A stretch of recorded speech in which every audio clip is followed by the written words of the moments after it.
Hello everyone, today we talk about, in general, about the contributions by Humbert of Romans to the general process of ecclesiastical reform and acculturation in urban centers during his case during the 13th century, in fact being the time where the mendicant orders, given that he was the general master of the Dominicans, by the way, and a man of enormous ecclesiastical relevance. He was about to be elected Pope after a splendid curriculum, educated in canon law in Paris, the theological capital of Europe, then eventually exercising important functions in France, in the rest of France, in Italy, and working to the reform properly of the Dominican rules and orders, and writing this large amount, especially of sermons, a couple of hundreds that had fundamentally to be directed,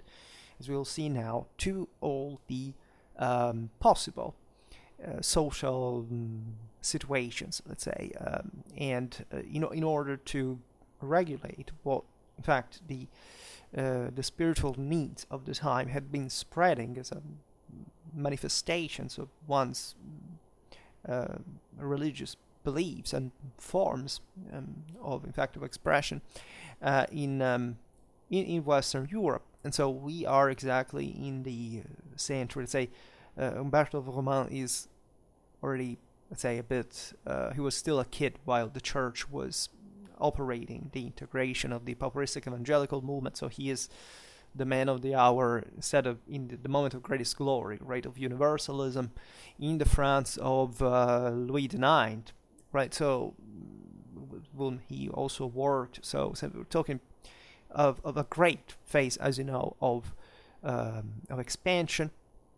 Humberto of Romans was also responsible for the implementation of the properly the missionary activities in Europe, the Mediterranean, with the within Islam, with the Tartars. He spread this enormous research in Arabic, exactly to make proselytism, as you know, on the southern shore of eastern shore of the Mediterranean, in order to convert the infidels properly. And it was a time in which, because of the French Crusades in North Africa, indeed, a measure of enormous importance. So we'll talk about Humberto of Romans better, hopefully, on another occasion. But let's say, observing what the context of his work was and why his work was so relevant, in fact, to Western civilization.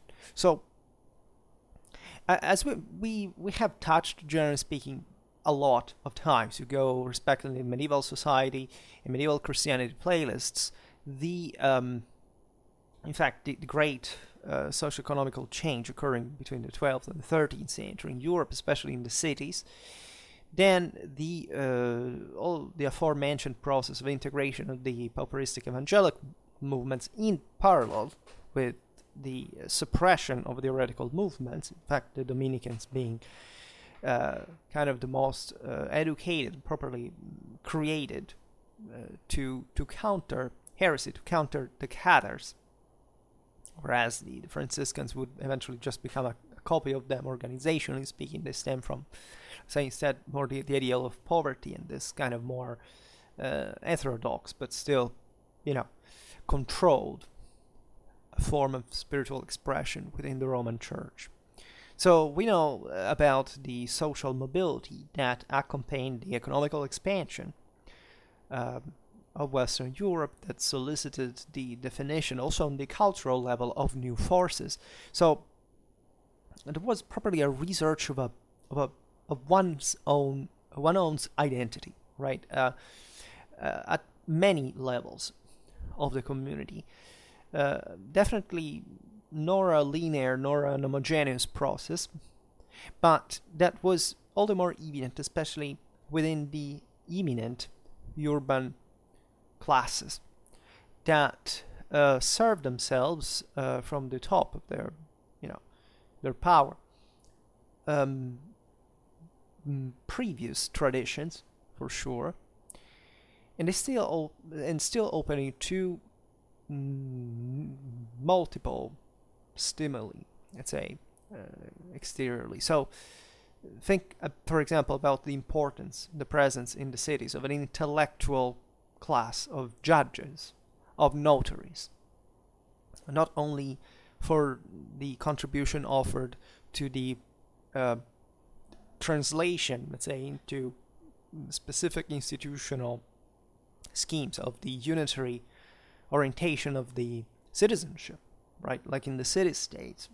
So creating literally a lay state out of, a reality that didn't quite have from many centuries. But also as a vessel, a lay vessel of culture, right? Unavoidably. Think about literacy in the first place, but properly the juridical development.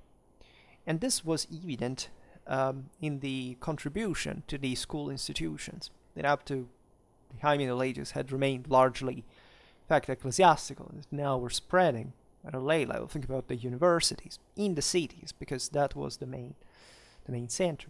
Also, the drafting of the city chronicles.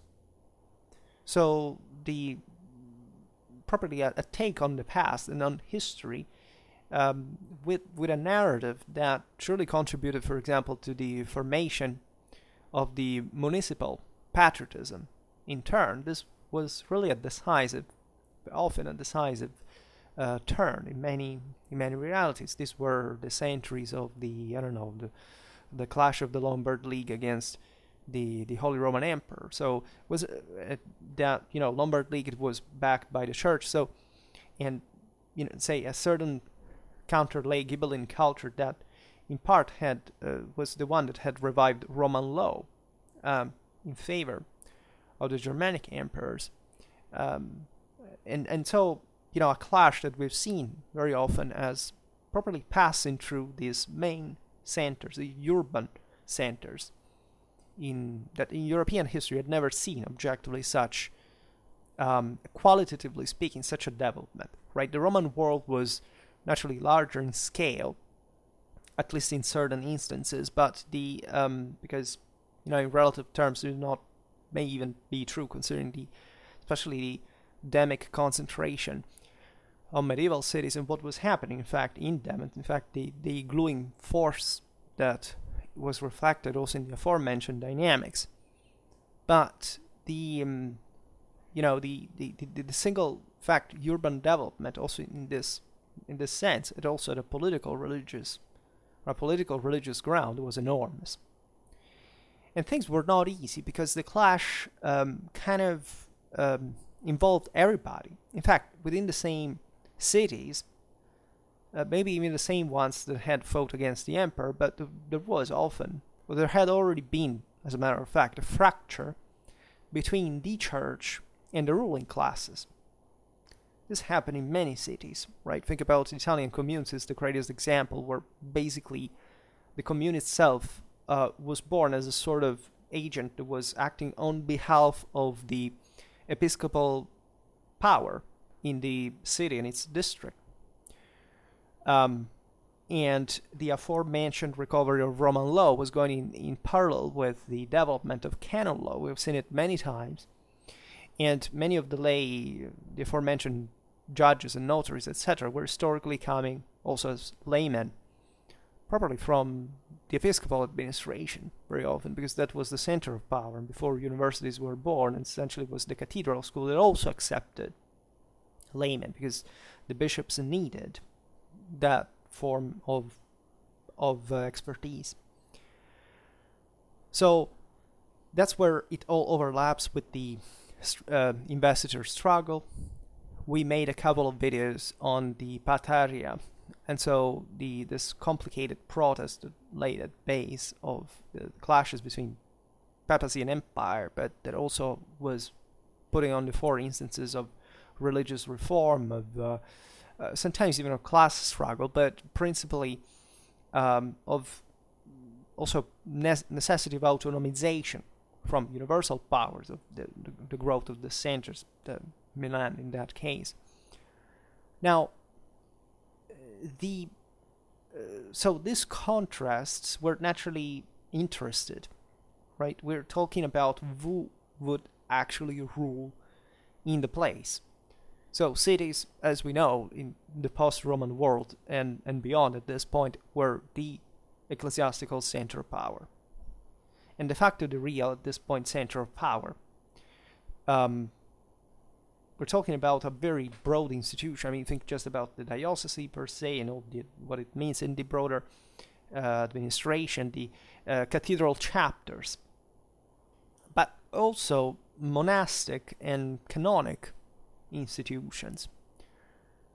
So such political troubles that had opposed sometimes, in fact, the local patriciate, the urban patriciate, to other universal authorities, because here it's in fact beyond the papacy and empire struggle, because they were both orthodox authorities, right? Instead, these aristocrats began to favor in the city certain forms of religious life that had spontaneously and autonomously developed in these centuries, when not openly favoring heretical churches and movements.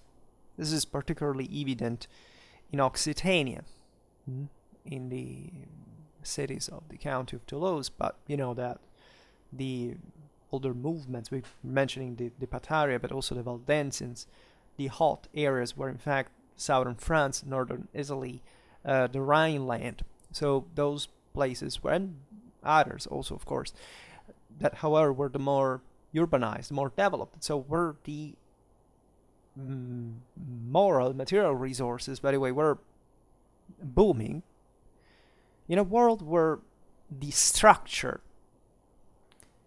necessary to order them had not yet been formed. These are the centuries probably of the building of the feudal monarchies that would control this, manage actually to discipline such phenomena, both from the lay and ecclesiastical side of the story. And we have made, again, lots of videos, especially looking from the ecclesiastical point of view, how this was made. I mean, from a secular point of view, it was kind of more obvious, right? There were police functions mostly, and right in violent contexts that were normally like that, but that in this ideological sense could take a much worse turn. And naturally the cooperation of both, such as the Albigensian Crusade. So what is evident is that the political autonomy of the cities was soliciting cultural and religious autonomies that obliged the papacy and the men of the church in general to a great political commitment towards the urban collectivities and the ecclesiastical organization towards renewed forms of preaching, carried out especially through the new mendicant orders.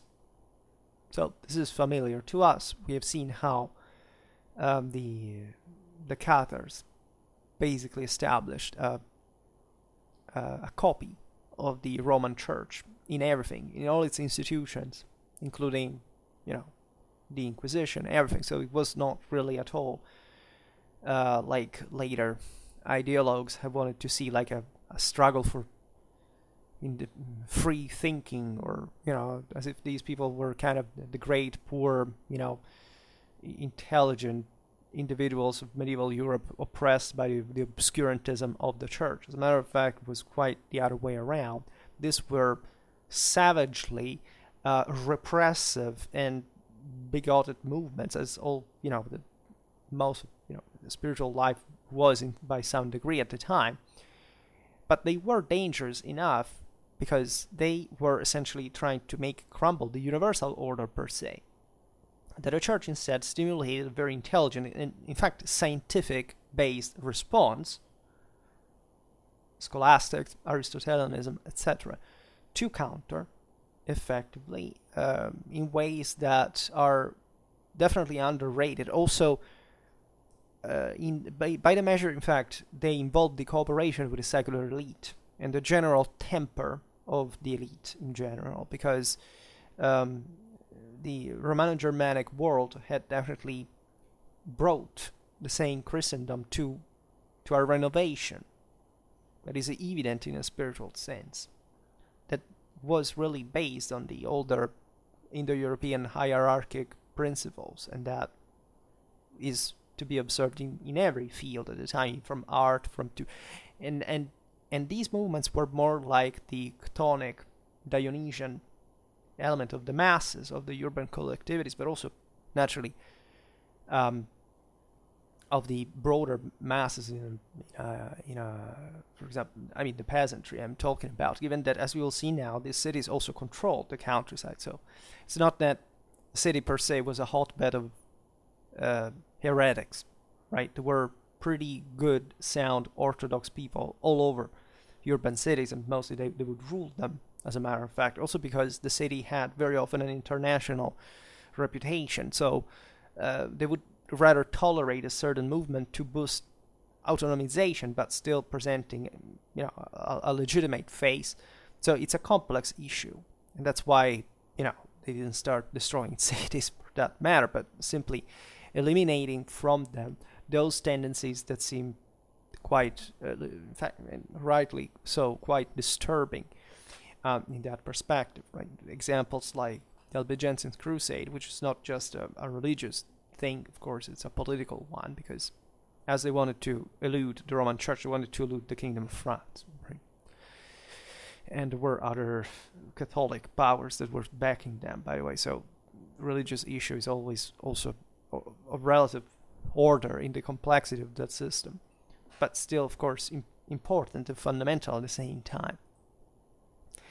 In any case, the integration of the Pauperistic-evangelical movements, the new mendicant orders, as they were disciplined by the church, were actually a great step forward. The same church that at that point had strengthened itself up, especially during the 12th century, where before there was no such thing, because the papal monarchy was really literally built up in those centuries. We have seen it also some recent videos on how the popes achieved temporal power, and in parallel to the spiritual one, the enormous charisma that they already enjoyed from Rome. But let's say that by the beginning of the 13th century, the pontificate of Innocent III, we made a couple of videos about him as well, the peak of Roman Catholic power, they could afford to,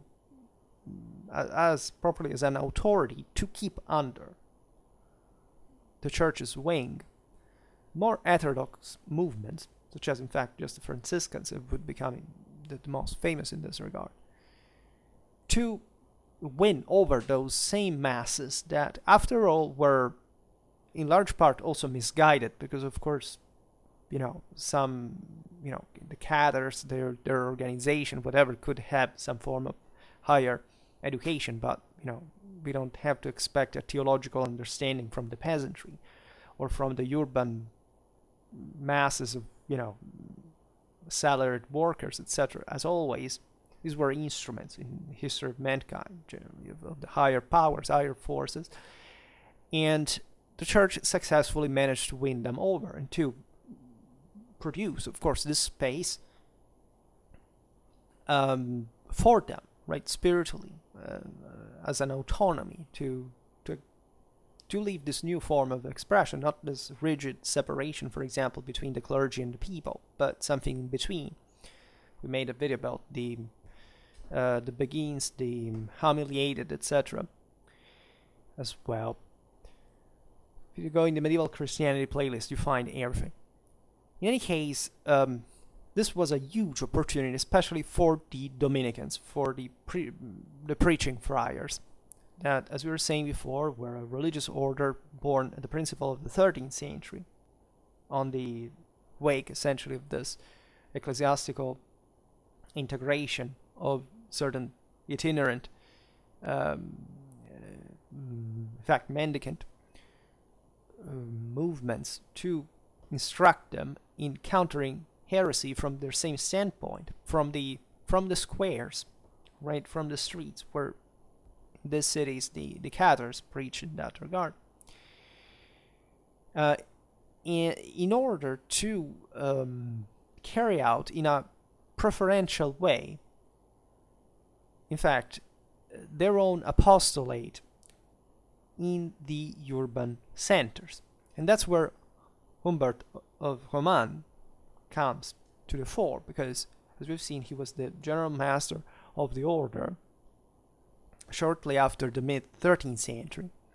And in his manual De Eruditione Predicatorum, so on the education of the preachers, he would list essentially what was the duty of the Dominicans, basically in every of the Dominicans, and of course of the community of the faithful. At the same time, the Dominicans had to instruct, in fact, in every single occasion in life.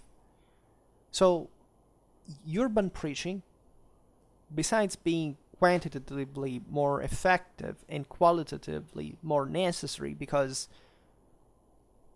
the city has the highest concentration of people, but also, as a consequence, the greater amount of sins.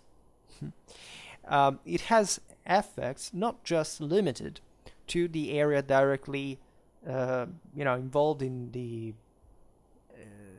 annunciation of the religious message, but it would extend indirectly all over the territory, converging on the city. And this is crucial because you understand that wherever cities, the more important the city, the more important its influence on the countryside. As a matter of fact, some of the areas where, in fact, heresies spread were some of the, were becoming, in Europe, some of those where properly the countryside was kind of entirely comprehended, or virtually so, under the urban center, would essentially revolve around it.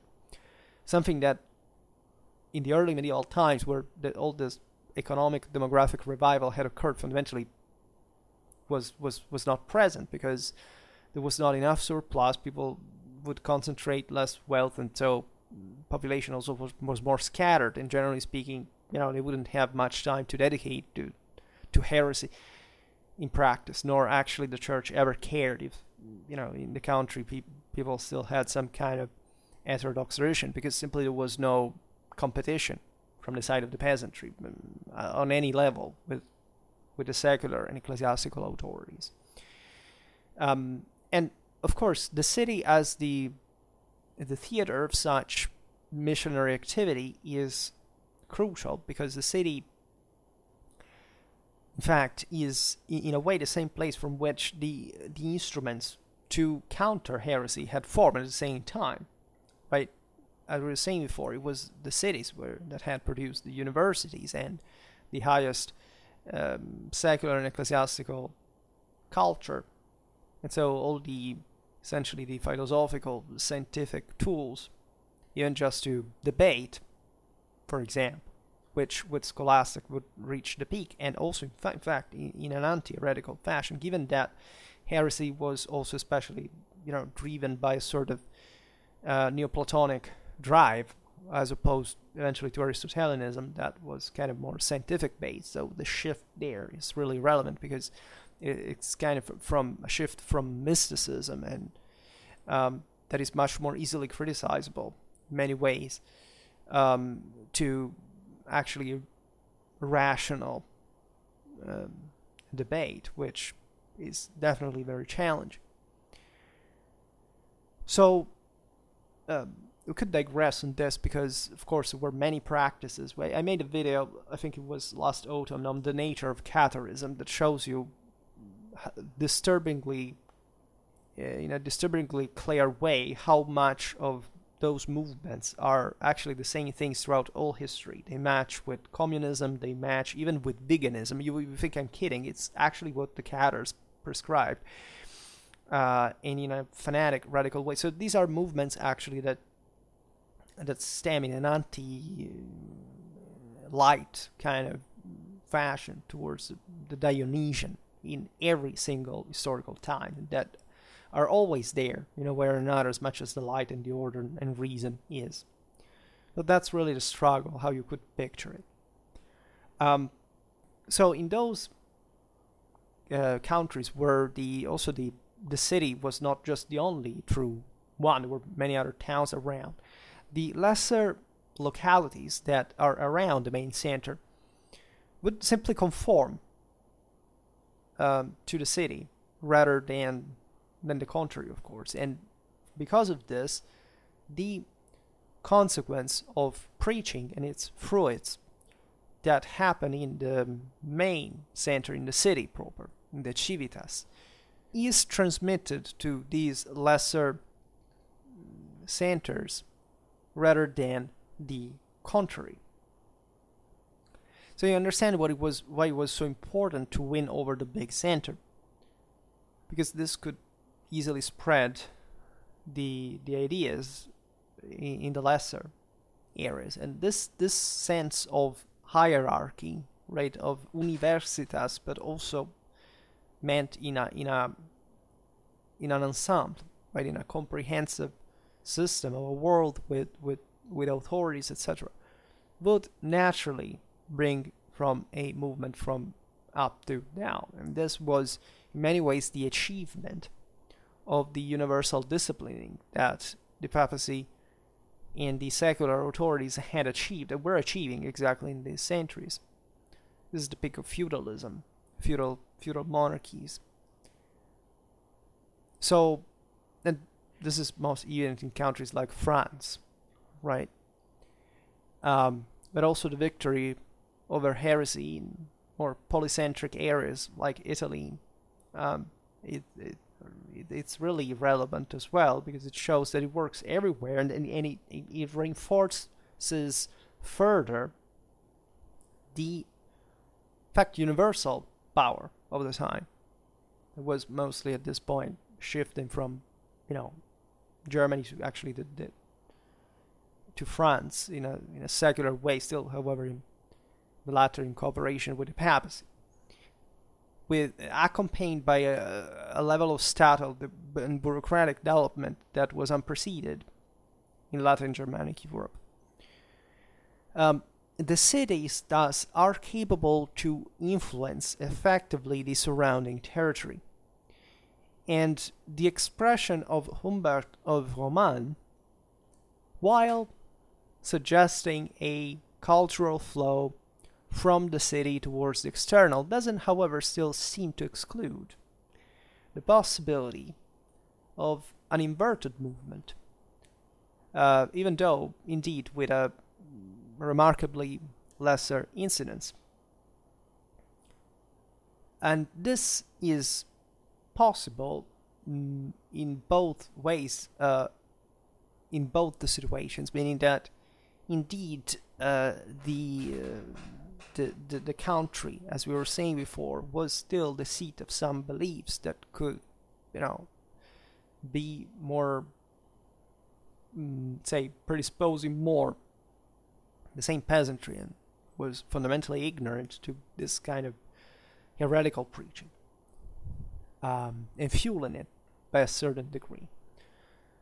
Certain traditions had surely remained in the guise of some Gnostic heresy, but as long as they didn't come in the center of power, they didn't have much of an importance. Not they had a particular drive before.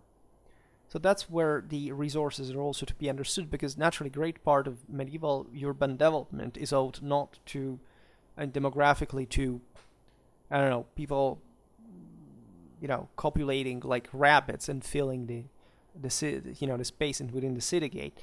It's just they were, demographic growth was still ridiculous by some standards, at least up to some that we were habituated after the Industrial Revolution. Now we're stagnating again, but it was really actually a migration process, right? There were lots of people coming to live not even within the city gates, because there were the citizens that were acquiring their own power, their own prestige, but in the suburbs outside the city walls, and still to go work during the day in the city, or for the city anyway.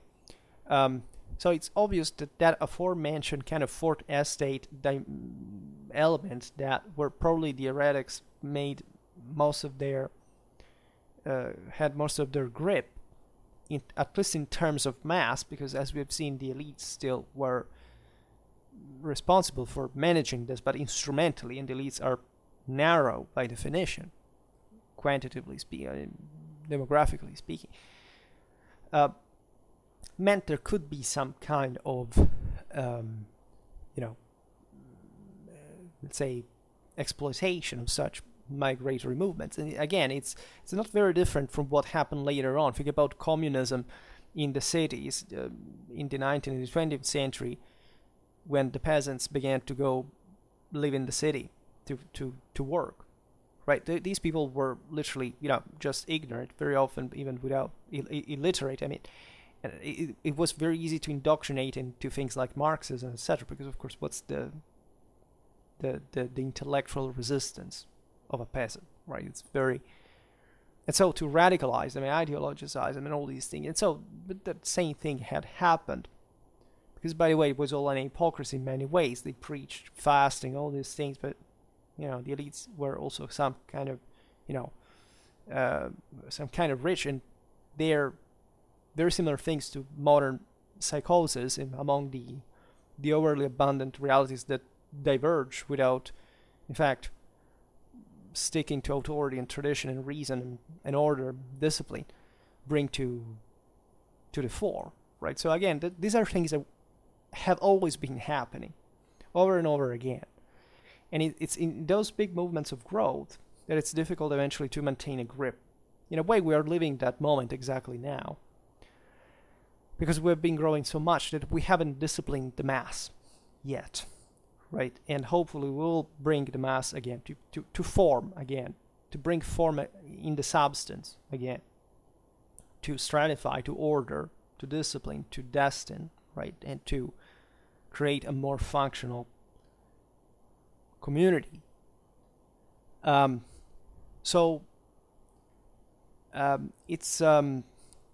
It's true also that not just peasants with an eminently rural culture would innovate, but also the lords sometimes. And this was a way to enter the system that was becoming ever more profitable. There had been a crisis of the nobility, economically wise, the ancient rural aristocracy that brought them to go live in the city and become remaining aristocracy, but still living there, and therefore being exposed to those ideas as well, could be again weaponized for their own interests. Certainly, Humbert of Romans thought the other way around. I mean, he understood, of course, that the center was the key to all, right? The intense relations between the major cities that also internationally were a big deal. Again, before we mentioned the Lombard League, but in that regard, you understand how central it was to the whole European scenario. The cities negotiated with the greatest powers there at all time. It could coordinate to take action themselves. So we're talking properly about the civitates. The Roman legacy in here it's radical. I mean, the idea of the reactivation here of the Roman urban fabric infrastructure, right? That was re-blossoming. And together with the metropolitan area that they were head of, and thus comprehending in a composite way lesser urban centers and also the smallest rural settlements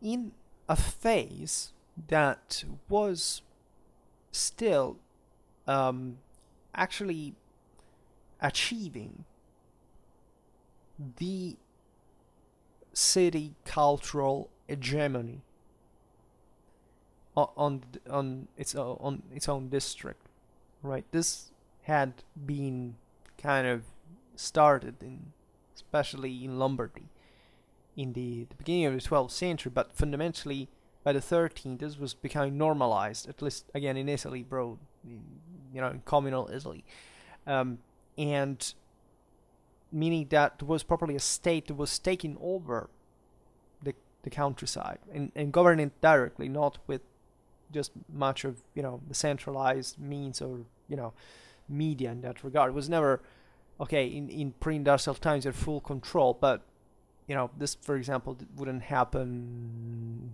like in Germany or in others, where princes ruled outside the city and they would kind of maintain that power as such. So the Mendicant work in general was successfully overthrowing heresy exactly in that moment in which cities were successfully taking over the countryside, in the moment of the making proper. And consequently, in time, because this, demographically speaking, could have been properly the tip of the balance, controlling the pendular movement of men created by the city market, that is to say, hadn't the church developed in time its own papal monarchy and its instruments of control in this powerful hierarchy and in integrative capacity and scientific education, etc., the masses of the cities may have reached the centers attracted by the local economy without the control of orthodoxy. For orthodoxy actually to lose, right? To literally be in a disadvantage in the center. Instead, the church achieved that in time, together with the secular authorities that were in great part in feudal Europe, so still in a world, as we've just said, that generally speaking managed to control the city from their side, but also in those at that point where the city instead prevailed as the landlord, still accepting that orthodoxy in that broader system, because after all also the urban aristocracy had nothing but to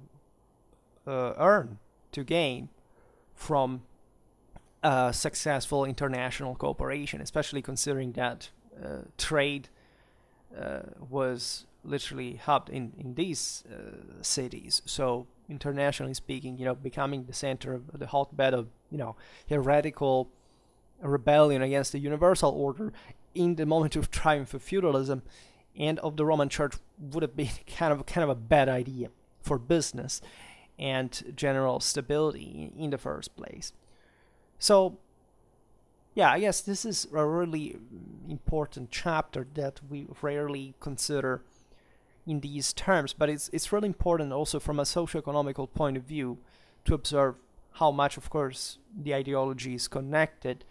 It's a double threat, ideas and matter, as always.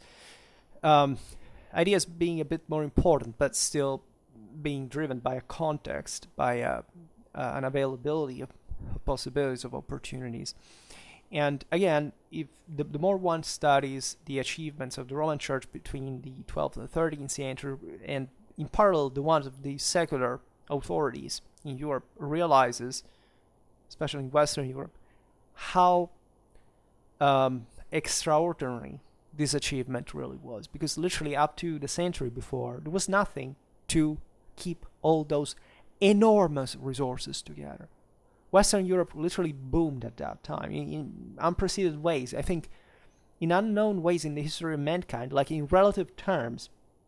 I don't think that no civilization increased, but that speed in relative terms, right? Of course, in industrial times, but given the means available, this is what I mean, increased dramatically, like Western Europe in the High Middle Ages, and that's again a challenge posed to civilization that was so clearly read and met with and successfully by the establishment of the time that one says, wow, Like, we are completely not capable of even starting to think in those terms nowadays, where much bigger changes are occurring, and we haven't even started to use the adequate means to control them. But I still have faith, indeed, in civilization to always succeed in a way, because if you don't fail like that, like, what do you feel like, in life? In any case, the Middle Ages again provide with this extraordinary example that we can, I think nowadays is more important than any other, right? Because we're really, in so many ways, the history of the high and late Middle Ages is exactly so close to us, to the 21st century. It's almost embarrassing in the way we give it. We don't clearly read it. And there is naturally much more, because I presume that you can find all the parallelisms that you want in all the other eras, but still, this one was big. And a great part of what we still have today is what was formed here at that time specifically. So, alright, so for today we stop here. I just hope that you enjoyed this video. If you did, please share it. Otherwise, leave a like or subscribe to my channel if you're interested in my upcoming content. And for now, I thank you heartily for listening to me. I wish you a nice time and see you next time. Bye.